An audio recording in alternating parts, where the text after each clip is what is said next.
All right, we got to talk about this Sound of Freedom movie. It's tearing up the box office as I sit here and record this. It's just slaying, and it's clearly far and away the surprise summer hit of the year. It's beating out, or at least running neck and neck with, major studio tentpole, huge budget shows. I mean, Indiana Jones is in theaters at the same time that this thing is in theaters. Indiana Jones is somebody you can simply identify by a shadowy silhouette because of the hat and the whip. It's got brand power behind it. It's got marketing power behind it. That movie sponsored the entire NBA playoffs. The comparison between the production budget and the advertising budget between these two films, and that's just to name one of the blockbusters it's up against, it's not even comparable. These are coming from different universes, and yet this movie that is coming from the little faith-based filmmaking corner of the filmmaking world is performing phenomenally well.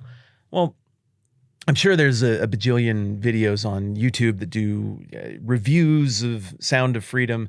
This isn't going to be one of those. There'll be a few spoilers. We'll talk a little bit about the nuts and bolts of the movie, but I am so much more curious and intrigued by the social phenomenon. I'm intrigued by why this is working. And so in this video, very simply, just to spell it out for you, I want to talk about why Sound of Freedom is succeeding. What does it mean? Why is this going on? And to do that, first I want to talk about how the deck is stacked against it, because the unlikeliness of the success, I think, is part of the story. It's part of the data here. So we've already talked about the money issue. There isn't much going. We've already talked about the competition issue, what it is up against. But further, it made enemies right out of the gate in terms of people being bent out of shape and writing not just negative reviews. Every show gets negative reviews. Come on. Anybody who makes things and puts it in front of other people hopefully develops thick enough skin to know that that's just part of the game. But negative reviews that look like they're coming from sort of a release the hounds sort of situation. All these reviews and articles from certain media outlets are using the same language, the same pejoratives. It's like they got the same talking points. And it's like, all right, this is the break glass in case of emergency. If a movie from outside our circle starts to succeed, we got to say these things about it. So it's been odd to see that as well. But maybe the biggest hurdle to this movie's success is self-inflicted, because nobody made the people behind Sound of Freedom set out to make a movie about child sex trafficking. But that's what the movie's about. Did you see me swallow nervously? It's such a difficult topic that even saying that phrase causes a little bit of a physical reaction for me. And watching the movie caused a lot more than a little bit of a physical reaction. My stomach churned at several points during this film, and I felt anxiety and agitation, anger. It certainly drew a response out of me. Well, why is that a hurdle that has to be overcome? Well, because the subject matter is so off-putting. It's so black. It's so ugly and dark. But also there's the question of just, how do you even write that? I've written some scripts. I've done some little movies and short films and things like that. I love this world. But if you give me a choice between write a script about child sex trafficking or some ridiculous blockbuster where there's another blue sky laser that points into the sky and a monster is going to destroy the city and there are explosions and aliens, give me that. I'll just hire out all the people to make all the ridiculous over-the-top CGI stuff that I need happen. Over here, you got to thread a needle, because if you're going to tell a story about child sex trafficking, come on, my friends, you're going to need child actors, and they're going to have to be good. And you're going to have to think through what actually happens on set so that you don't even in a tiny way perpetuate the very thing that your movie is meant to criticize. And I think they threaded that needle really well. But just subject matter wise, they're a little bit hamstrung in how they can write and what tools they have at their disposal. So that adds a tremendous challenge. This movie is not Taken with Liam Neeson. It doesn't give you the catharsis that a movie like that gives you. It's meant to be haunting and troubling. And when you get to the end of this movie, again, this is one of the things that I think is stacked against it. You don't get the payoff of Liam Neeson saying, I've got this certain set of skills. I'm going to hide behind doors and just John Wick every single pervert, bad guy. Take that, pedophiles. It's kind of gratifying and cathartic if you want that kind of revenge fantasy kind of movie. But you get to the end of Taken and you're like, there. Well, that does it for pedophilia. Liam Neeson solved that one. How do I know? They all got bullets in them now, and the little girl is saved. You get to the end of this movie, and you're like, why don't I feel better? Again, I said there would be spoilers. There are spoilers. The two kids who we got to know, they're both rescued. They're not right because of what happened to them, but they're rescued. They're back where they ought to be with their family. But then it just feels like that's a drop in the bucket.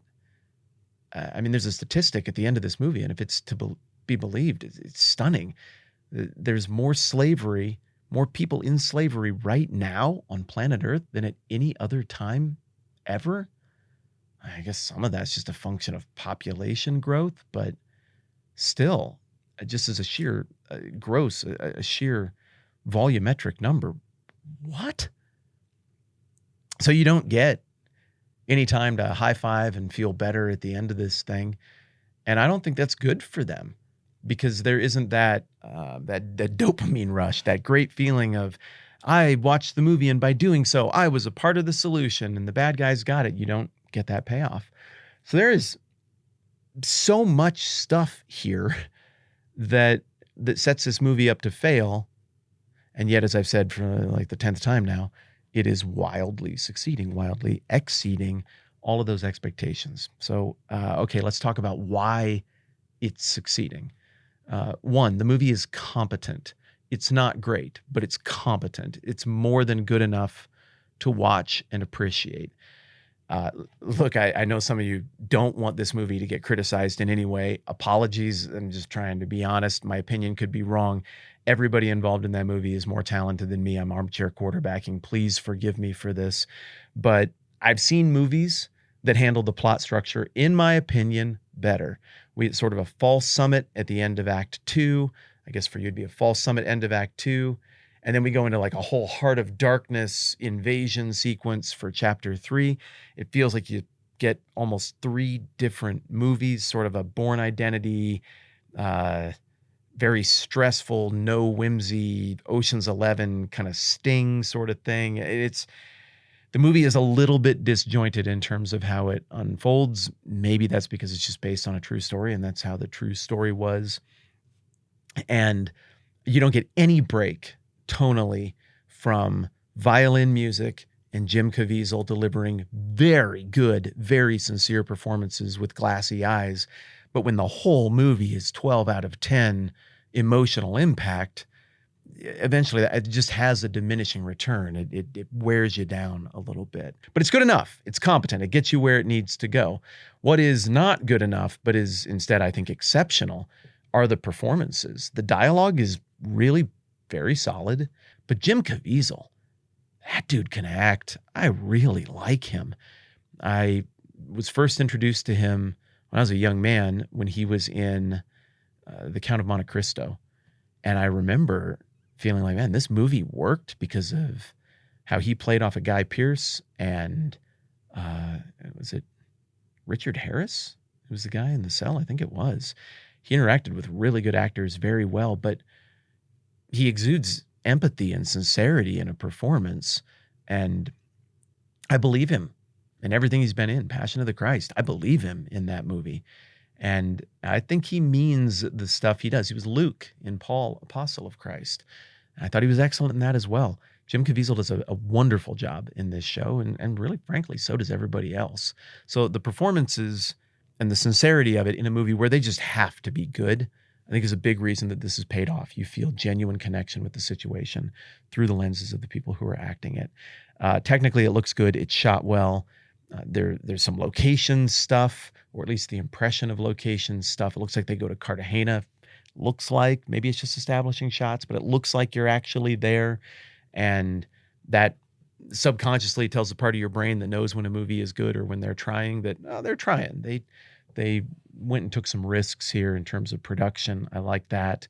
I have notes here. That's why I'm looking down this direction.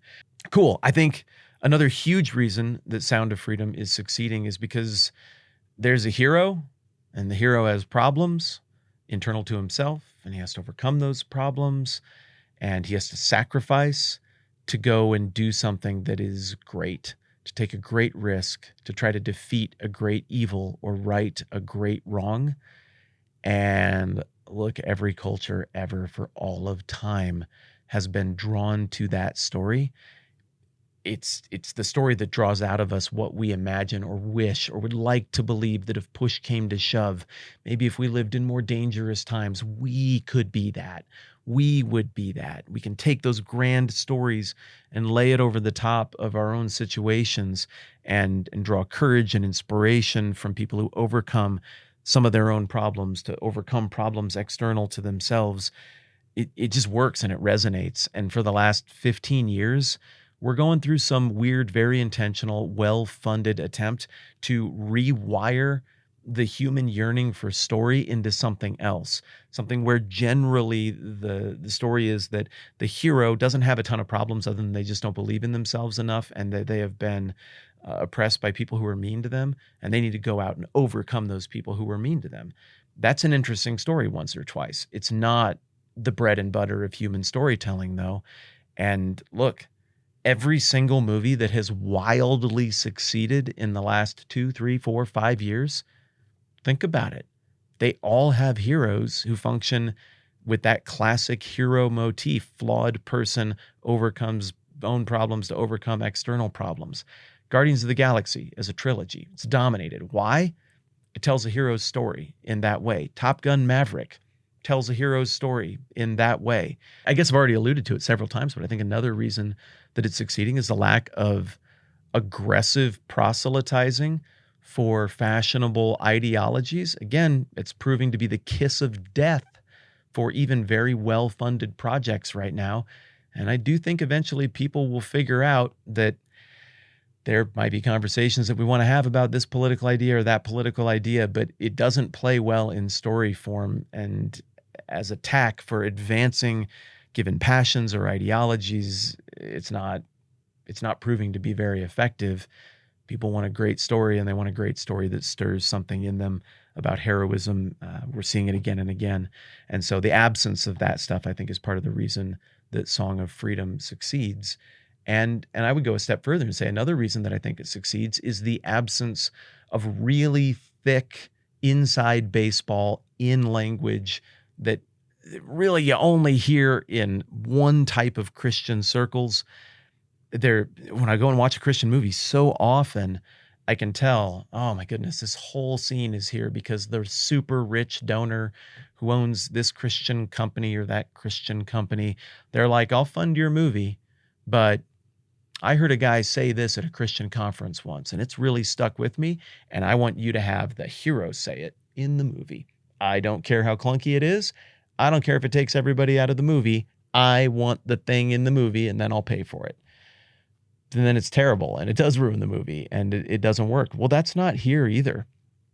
As I mentioned a minute ago, I love the description of the conversion, if you will, that we get in the film. I think it's appropriately inspecific in terms of the person who converted and what exactly now their theology looks like. It's pretty simply this. The guy was blind and now he sees. The guy was dead inside and now he's been made alive. The guy was doing things that sowed darkness and advanced evil, and his eyes were opened, and now he's throwing all of his energy and his money and his resources into things that are redemptive. Yeah, that's a conversion story. That's beautiful. That's one that anybody can relate to regardless of their familiarity with inside baseball, Christian language, or otherwise. So it's not just that this movie had a noticeable absence of, let's just call it what it is, extreme leftist orthodoxy sprinkled throughout it. It also had an absence of very specific evangelical verbiage sprinkled throughout it. And that significantly broadens the appeal. All right, back to my list. I think this movie succeeds, again, because you don't get the catharsis. It's not taken. The bad guys don't all just get lit up. The bad guys don't seem to really even be the point of the movie. They're bad. You can tell. They're very, very bad. There's one lady in particular who, you sure don't like very much, but the bad guys never even pose much of a real threat to the hero, which is maybe a weakness of the film. You always kind of feel like the hero is in control. He could maybe get a little bit of the Mary Sue accusation for being too good and getting it too right every time. There's like one or two times during stings that a couple people are like, wait a minute. Well, no, it's probably fine. And that's it. I think it would have been better if there had been more hurdles involved. But also, I give that a little bit of a pass because the bad guys weren't totally the point. Redemption for the kids who had been victimized, that was the point. It was more of a proactive framing of the story than a reactive framing of the story. And as a result, like I said before, you get to the end of the movie and the payoff just isn't there. You just don't come away feeling like that solved it and now I feel good. You come away feeling like this is an open-ended issue. I'm still bleeding. We're still bleeding. This still hurts. What needs to happen next? And that leads to another reason I think this movie has succeeded is that they tried, I don't think super effectively, but they tried with a closing message after the credits to tap into that feeling of mobilization. This is probably my biggest gripe with the movie. Jim Caviezel gives a very sincere message at the end. Again, I so appreciate his delivery. But knowing that we're feeling like, what do I do? I mean, I feel helpless. I don't know any sex traffickers. I don't know anybody. I don't have guns. I don't know how to go into the jungle. I don't speak Spanish like you do to go to places where this is happening. I wouldn't even know where to start.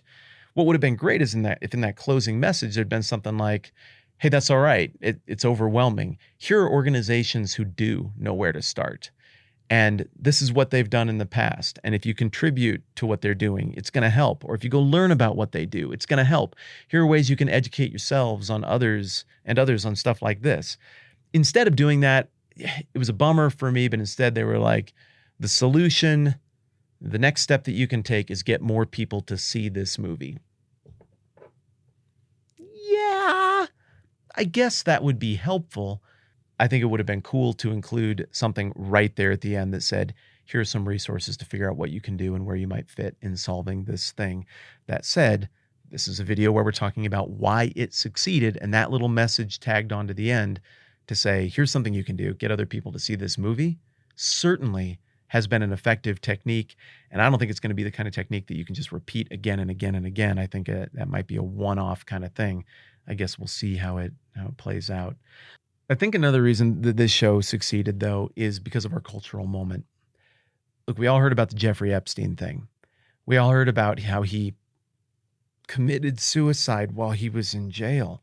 And it just happened to be the only 5 or 7 minutes of footage that had a camera malfunction where there was no coverage of a cell of someone on suicide watch in like the entire history of the prison. It's just, oh gosh, rats. Yeah, I wish we would have been able to film that one. It sure looks to every common sense person in the world like the narrative we've been fed on the Jeffrey Epstein thing is a smokescreen.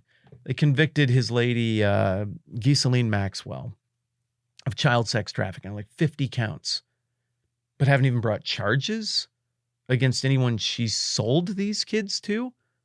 What the heck is going on?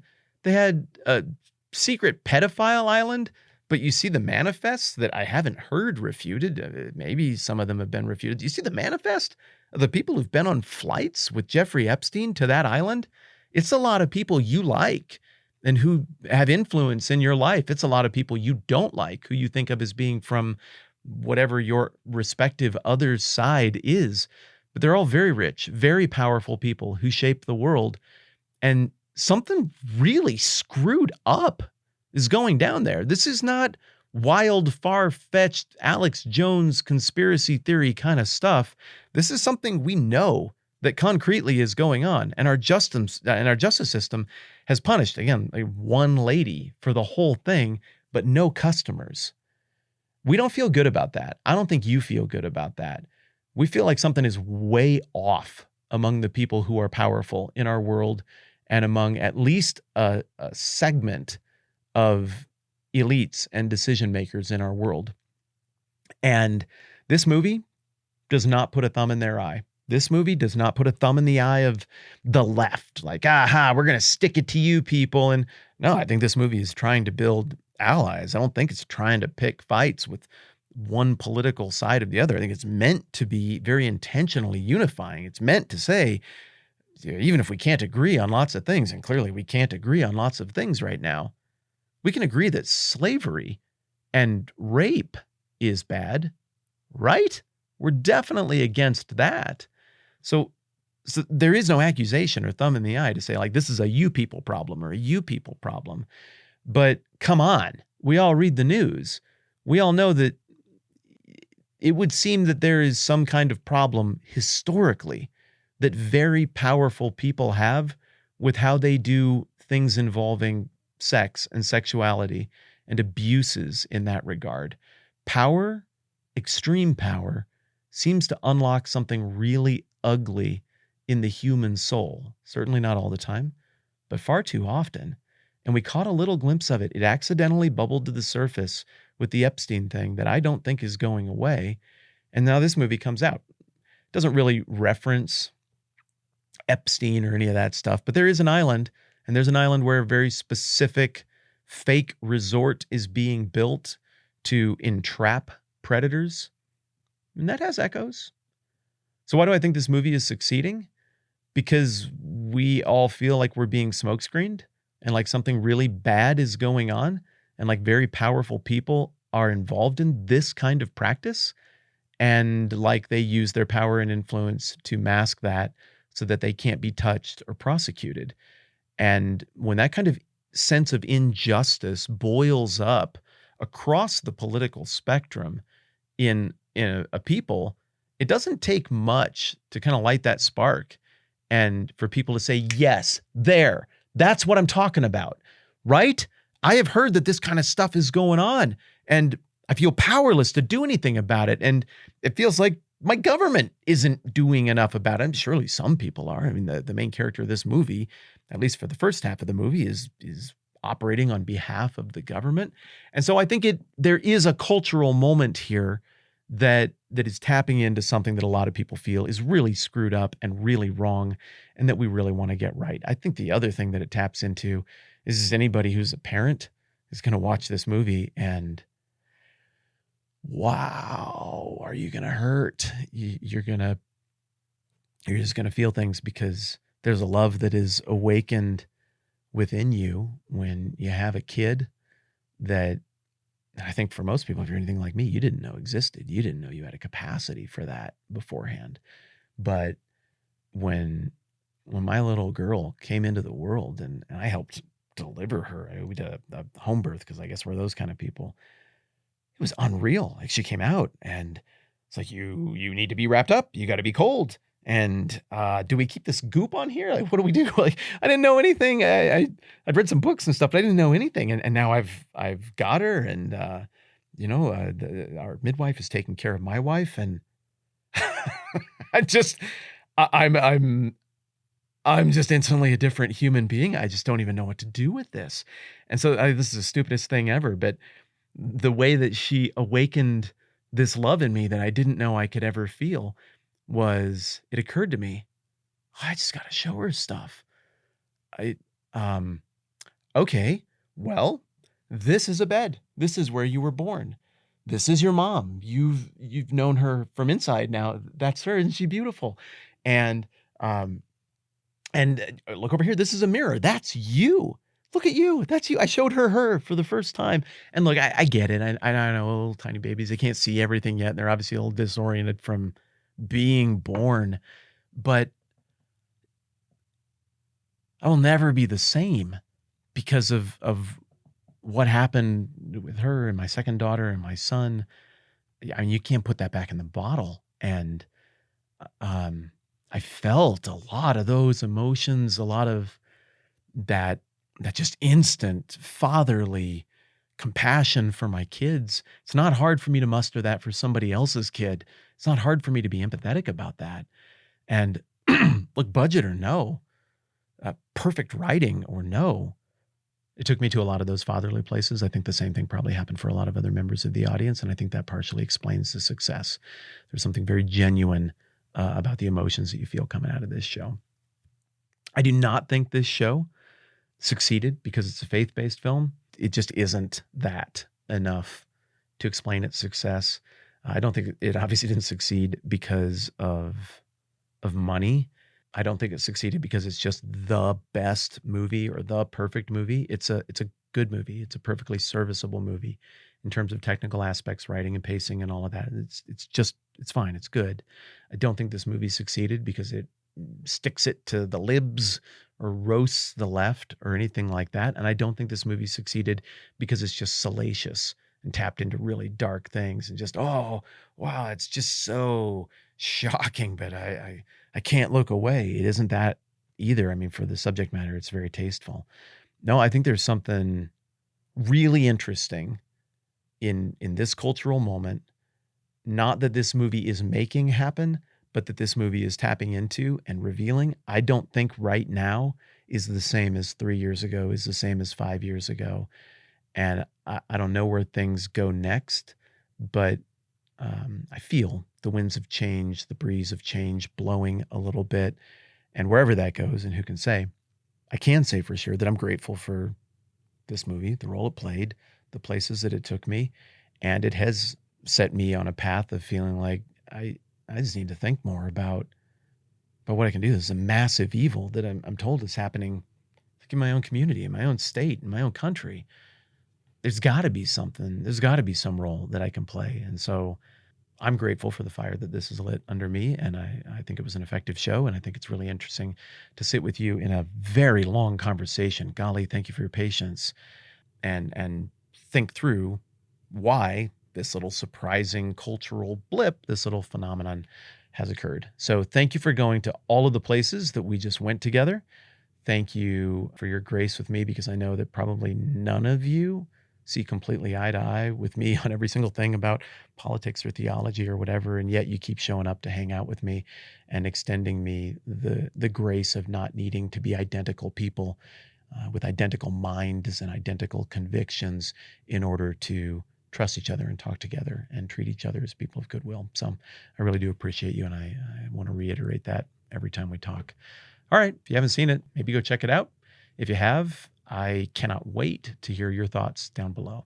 All right. I'm Matt. Thanks for hanging out with me on my YouTube channel. Let's do this again soon.